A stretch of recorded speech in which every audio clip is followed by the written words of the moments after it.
Pour nous, c'était notre première université d'été au parc Périgord-Limousin.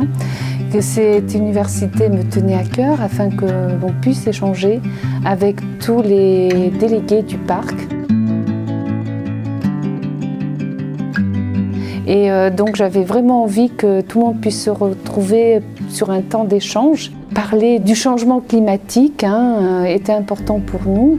Je suis très contente puisqu'il y a énormément d'élus qui sont présents. On a aussi l'État qui est présent, la DTT, la DREAL. Donc ça a motivé beaucoup de monde. Le constat qu'il y a un épuisement des ressources, une approche très extractiviste de tout le vivant en fait. Ça, le constat il est fait. Il n'est peut-être pas partagé par tout le monde, ça c'est vrai. Parce qu'il y a des résistances, il y a des gens qui ne souhaitent pas le voir. Est-ce que c'est pas trop tard, quoi? Est-ce que... Oui, c'est jamais trop tard, mais je trouve qu'on a été quand même loin. Et c'est ça qui fait un petit peu peur. Et après, moi, souvent, les étudiants ou d'autres me disent « Est-ce que vous êtes optimiste ?» Je crois qu'on est condamné à l'optimisme. On est condamné à l'optimisme, sinon que, on pose tout et on plie et on s'en va.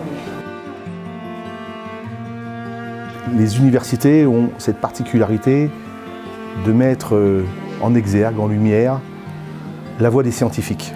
Qu'on soit sur les sciences un petit peu fondamentales, les sciences appliquées ou les sciences humaines et sociales.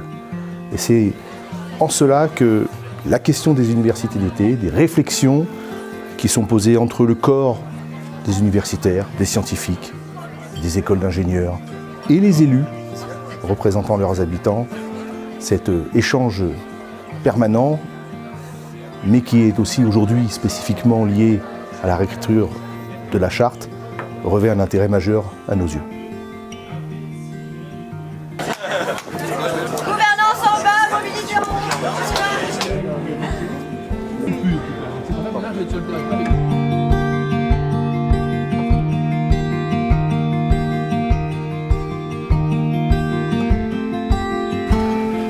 Alors aujourd'hui, j'étais invité pour intervenir dans un atelier qui parlait d'attractivité et de mobilité en zone peu dense et en particulier sur le territoire du parc naturel Périgord-Limousin.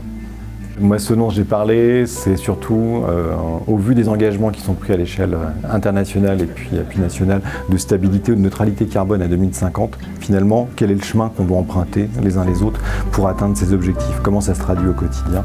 Donc c'est pour ça qu'on a parlé d'alimentation, de déplacement, de logement. On a parlé un petit peu de tout ce qui nous permettra d'atteindre ces conditions climatiques dans de bonnes conditions si possible.